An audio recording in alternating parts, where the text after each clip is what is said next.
Hello, Dixon Scholars. I am going to read for you today one of my favorite stories from the Maasai tribe.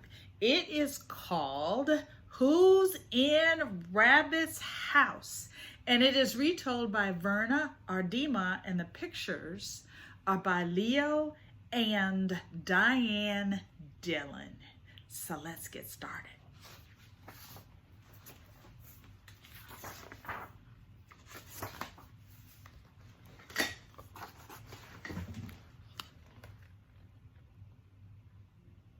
As the hour of the performance approaches, the Maasai villagers gathered before the closed curtain, waiting expectantly. Behind the curtain, the actors prepared the set, and the props rehearsed their lines and donned their masks.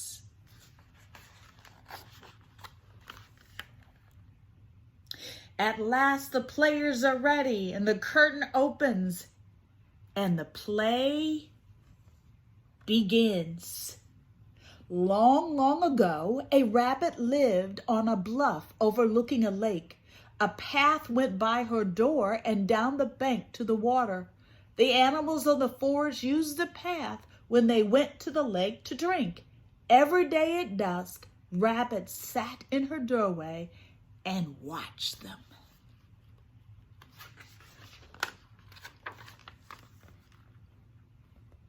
But one evening, she came to her house and she could not get in. And a big bad voice came from inside the house, roared, "I'm the long one. I eat trees and trample on elephants. Go away, or I will trample on you." "That's my house," cried Rabbit. "Come out at once." She banged on the door, bang, bang, bang. But the bad animal said more crossly than before, "Go away, or I will trample you." And the rabbit sat down on a nearby log to think.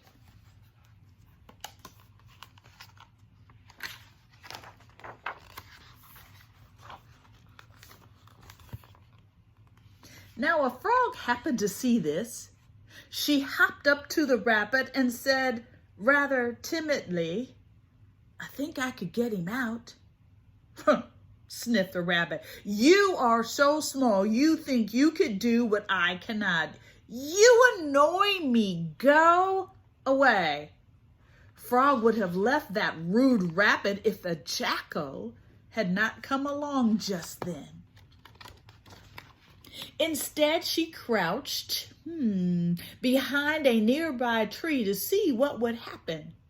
The jackal said, Rabbit, why aren't you sitting on your doorway?" "Someone's in my house," said the rabbit. "He won't come out and I can't get in." Jackal looked at the little house. "Who's in Rabbit's house?" he asked.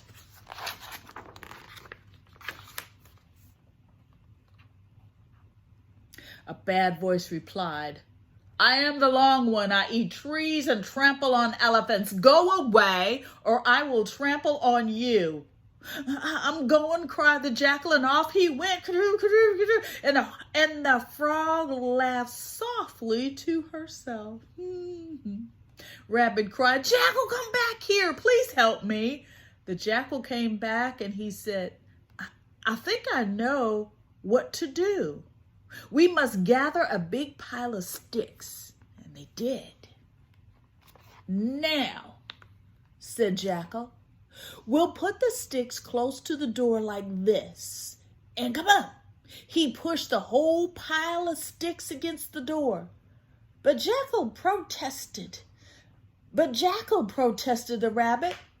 "That will keep him in, not get him out." At that, the frog nearly burst into mirth. Jackal said, "I'm going to set fire to the sticks." "Fire!" cried the rabbit. "That would burn my house." "It would burn the long one too," said the jackal.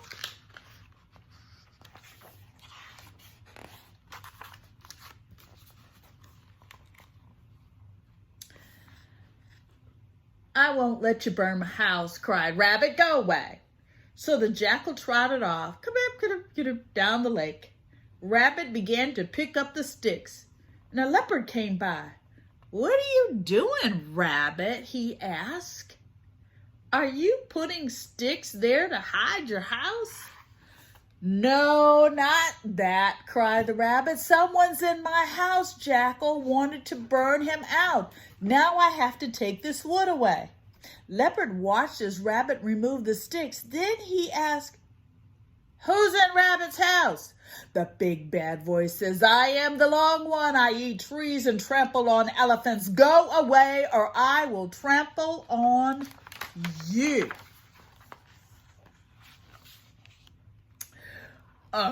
Snorted the leopard. You don't scare me. I'm tough. I'll tear that house to bits and eat you up. And he leaped on top of the little house and began to scratch, scratch, scratch. Bits of roof went flying. Zoom, zoom, zoom. Stop, yelled the rabbit. Don't spoil my house. How can you use it with a bad animal inside? Asked Leopard.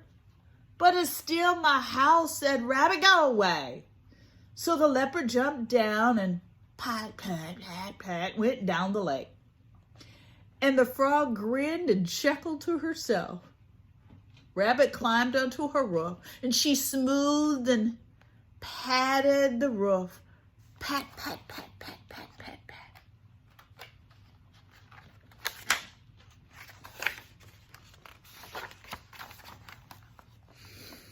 An elephant came by. What happened, Rabbit? She said. Does your roof leak? No, not that, cried the rabbit. Someone's in my house. Leopard wanted to tear it to bits and eat him, so I had to fix my roof. She gave the roof another pat and hopped down. Who's in Rabbit's house? Demanded the elephant. The big bad voice says, I am the long one. I eat trees and I trample on elephants. Go away or I will trample on you. Trample on elephants, sneered the elephant. Who thinks he tramples on elephants? I'll trample you flat, flat as a mat. I'll trample you, the house, and all.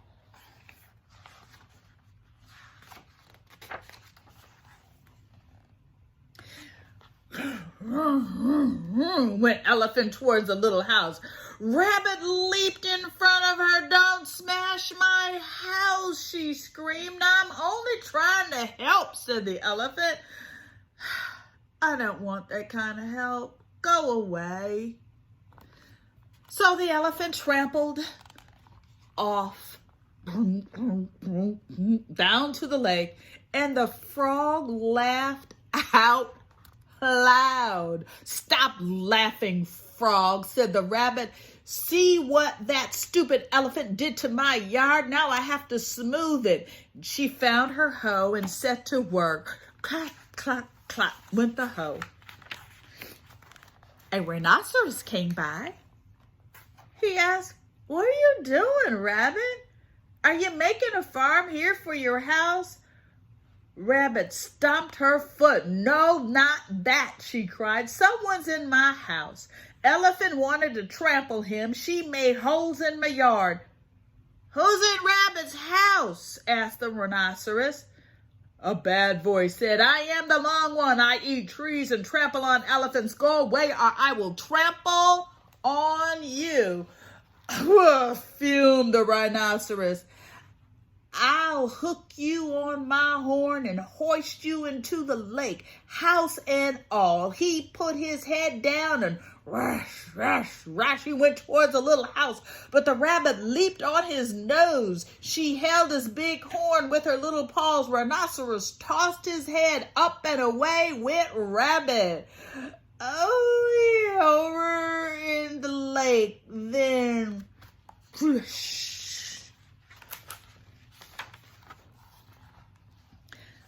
The rhinoceros shook himself in a satisfied way. That's the end of that long one, he said.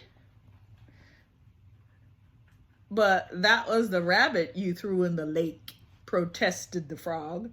Rhinoceros looked, and the little house was not gone, but the rabbit was, and the two rushed down to the bluff and to save the rabbit. Now, when the rabbit hit the water, he went to the bottom of the lake.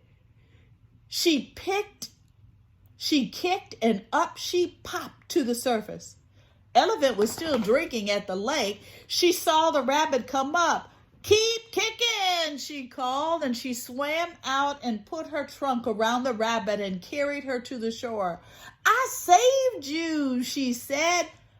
"I don't know why. You are nothing but a bother."